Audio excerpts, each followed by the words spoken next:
खामोश विरासत episode चिखचट। Scene 1। Jaipur गड़गड़ाहट जैसी बैकग्राउंड, जैसे बादलों में कोई तूफान पल रहा हो। भीड़ की फुसफुसाहटें, एयरपोर्ट अनाउंसमेंट की गूंज। नैरेटर गहरी गहरी। जयपुर एयरपोर्ट की भीड़ उस वक्त अचानक थम सी गई जब काले और नीले रंग की परछाई भीड़ को चीरते हुए भीतर आई। वो शख्स जिसके बारे में कहा जाता है कि उसकी मौजूदगी से ही हवा ठंडी पड़ जाती है।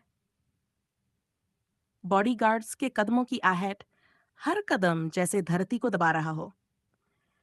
काले सूट पर उभरा सुनहरी का चिन्ह और उसके बीच में शिवांश। उसकी आंखों में ठंडक थी, लेकिन उस ठंडक के पीछे छुपी थी अंधकार की गहराई।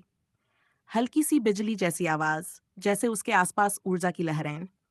घबराई आवाज में, सर, ये बॉडीगार्ड्स आपको बचाने के लिए नहीं, बल्कि लोगों को आपसे बचाने के लिए रखे गए हैं। आपकी आंखों में जो अंधेरा है, वो किसी की भी हिम्मत तोड़ सकता है। एक पल का सन्नाटा, भी धीमी सांसें लेती है जैसे हवा भारी हो गई हो। नैरेटर धीरे, डर और रहस्य भरे लहजे में। वो चलता रहा और उसके कदमों के साथ साथ अंधेरा फैलता गया। लोग उसकी ओर देखने से कतराते, मगर नजरें झुका भी नहीं पाते, क्योंकि ये शख्स हीरो भी है और खलनायक भी। और आज उसका आगमन जयपुर की हवाओं में नया खेल शुरू करने वाला था। सींडा, एयरपोर्ट के बाहर, भारी इंजन की गड़गड़ाहट, भीड़ की फुसफुसाहट थमती है। ब्लैक रोल्स रॉयस के दरवाजे खुलते हैं। नैरेटर एयरपोर्ट से बाहर निकलते ही उसका इंतजार कर रही थी वो परछाई, ब्लैक गाड़ी, जो उसकी शख्सियत की तरह ही खामोश और डरावनी थी। दरवाजा खुलने की आवाज इंच बैठता है। असिस्टेंट दूसरी कार की तरफ बढ़ता है। तभी ठंडी हवा का सन्नाटा, खतरनाक ठंडी आवाज में, रुको, मेरे साये से भागने की कोशिश मत करना, वरना अंधेरा तुझे भी अपना हिस्सा बना लेगा। असिस्टेंट कांपते हुए गाड़ी में बैठ जाता है। असिस्टेंट, सर, जयपुर में आपके लिए नया मैंशन तैयार है, शहर से दूर, पुराने किले की जमीन पर। गाड़ी स्टार्ट होती है, गहरी गड़गड़ाहट गूंजती है। एक पल का सन्नाटा, फिर शिवांश की ठंडी आवाज गूंजती, शिमे, मगर जहरीले लहजे में, मुझे उस मैंशन में जाना है जहां मेरी स्वीट कैंडी को लेकर गए थे। असिस्टेंट, पर सर, वह अब तक सफाई भी नहीं हुई है।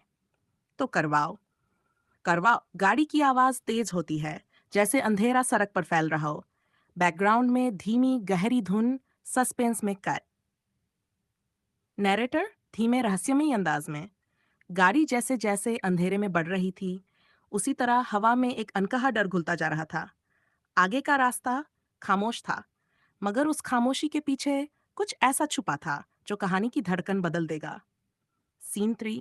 मैंशन का अंधेरा, दरवाजों के खुलने की आवाज, रोल्स रॉयस अंदर आती है, पुराने लोहे के गेट के चमराने की गूंज, जैसे हवेली खुद उसकी वापसी का स्वागत कर रही हो।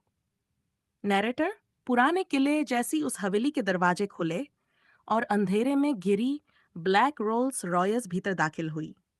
सन्नाटा इतना गहरा कि उसके टायरों की खड़खड़ाहट भी किसी तिलिस्म जैसी लग रही थी। दरवाजा खुलने की आवाज, शिवांश धीरे धीरे बाहर निकलता है, उसके कदमों की आहट खाली हॉल में गूंजती है। हवेली के भीतर वो सीधे अपने कमरे की ओर बढ़ा। वही कमरा जहां कभी प्रतीका को बांधा गया था, वही कुर्सी और वही रस्सी अब भी वहीं रखी थी। धूल जरूर जम चुकी थी, मगर उसकी आंखों में वो दृश्य जिंदा था। हल्की सी धीमी हंसी, जैसे शिवांश अंदर ही अंदर खुश हो रहा हो। न रहस्यमयी आवाज में उसकी आंखों में एक अजीब सी चमक थी, जैसे अंधेरे के बीच उसे अपनी स्वीट कैंडी फिर से मिलने वाली हो। पानी शॉवर का बहना, फिर दरवाजा खुलने की आवाज। शिवांश फ्रेश होकर बाहर आता है, नए कपड़े पहन चुका है, कदम ठहरे हुए, मगर आंखों में ठंडी आग। फोन डायल करने की होता है। शिवांश और गहरी हेलो मासा। दूसरी तरफ से हल्की सरसराहट, लेकिन मासा की आवाज सुनाई नहीं देती। शिवरे धीरे मगर खतरनाक मुस्कान के साथ, तैयार रहना, मैं कल आ रहा हूँ। कॉल कॉल करने की यहाँ बैकग्राउंड में धीमी डरावनी धुन बजती है, जैसे हवेली की दीवारें भी इस आने वाले तूफान को महसूस कर रही हों। सीनजार, हवेली में तैरी पुरानी हवेली की घंटियों की हल्की गूंज, पृष्ठभूमि में औरतों की धीमी हंसी। नैरेटर, मासा को जैसे ही खबर मिली, उसने पूरे घर में यह बात फैला दी कि शिवांश कल यहाँ आने वाला है। हवेली के हर कोने में हलचल मच गई। और इसी बीच प्रतीका अपने कमरे में थी। कपड़ों की सरसराहट, चूड़ियों की हल्की खनक। शिवांगी जी प्रतीका को साड़ी पहनना सिखा रही थीं, मगर मासूमियत और जल्दबाजी में प्रतीका के कदम उलझ गए। प्रतीका के गिरने की आवाज, हल्की चीख, आह, फिर कपड़ों के सरकने की ध्वनि। गुस्से और ताजगी भरे स्वर में, माँ, लड़कियों को ही इतना क्यों परेशान होना पड़ता है? हर वक्त यही रस्में, यही परंपराएं। थोड़ा सन्नाटा, फिर शिवांगी जी की हंसी, पागल लड़की, अगर तुझे शिवांश अपने साथ ले गया तो तुझे साड़ी पहनाना कौन सिखाएगा? बैकग्राउंड में अचानक ठंडी धुन, प्रतीका का चेहरा बदलता है।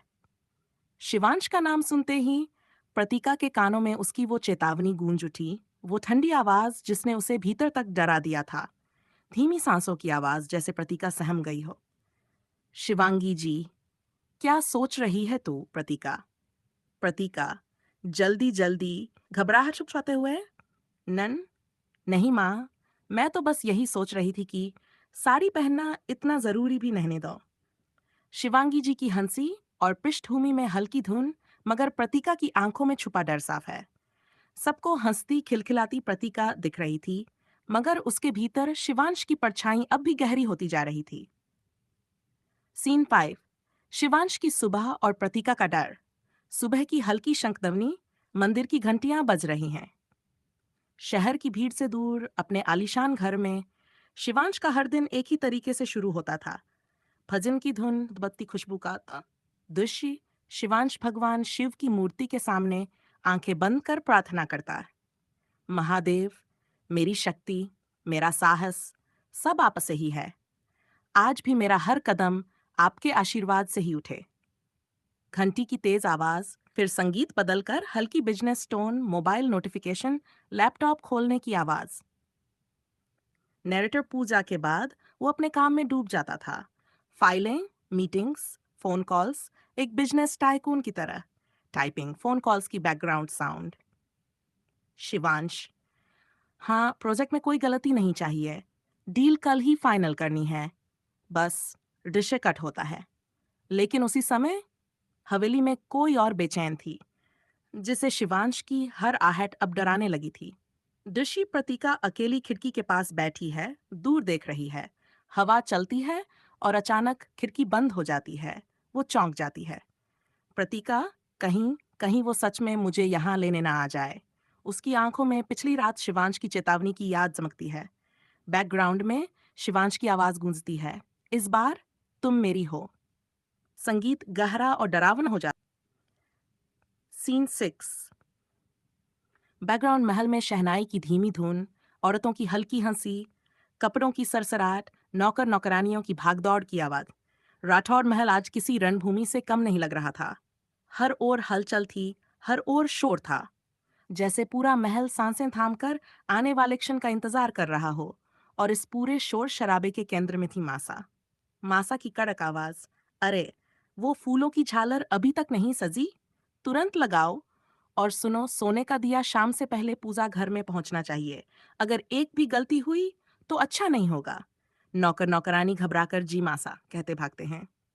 मासा के इस रौबीले अंदाज के बीच अनुराग ने धीरे से त्रिशा के कान में कहा, हल्की आवाज, अगर सचमुच तुझे मासा का दिल जीतना है तो आज मदद का मौका है।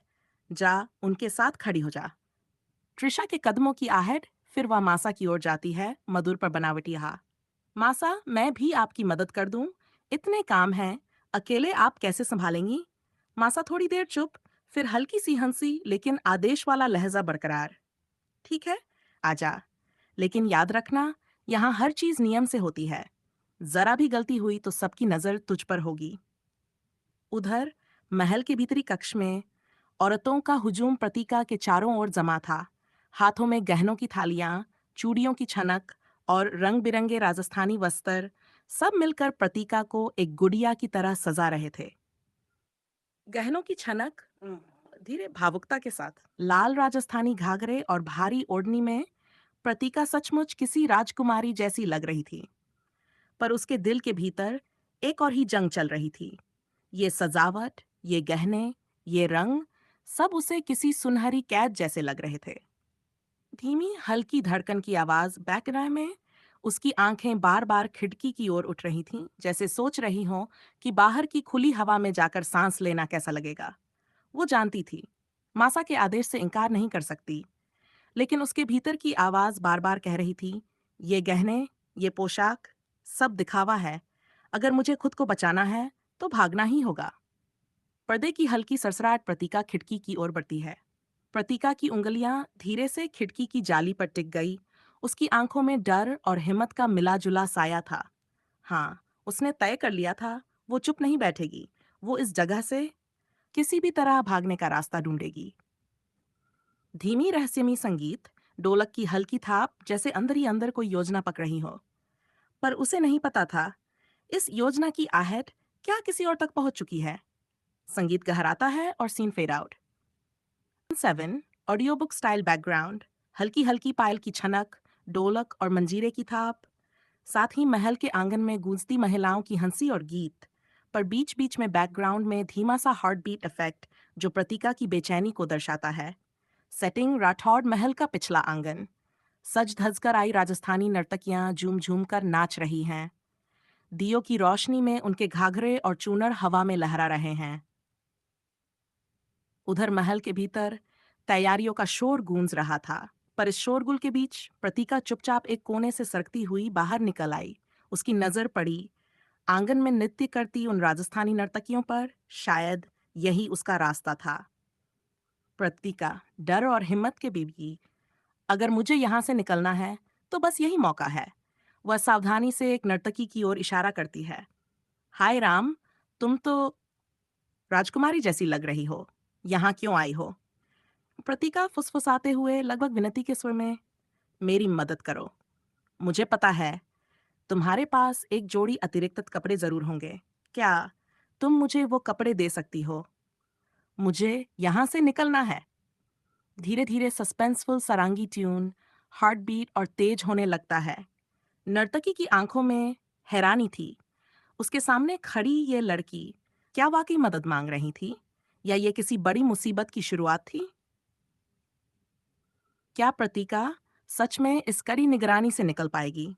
क्या ये नर्तकी उसकी मदद करेगी, या फिर इस भरोसे की कीमत उसे भारी पड़ेगी?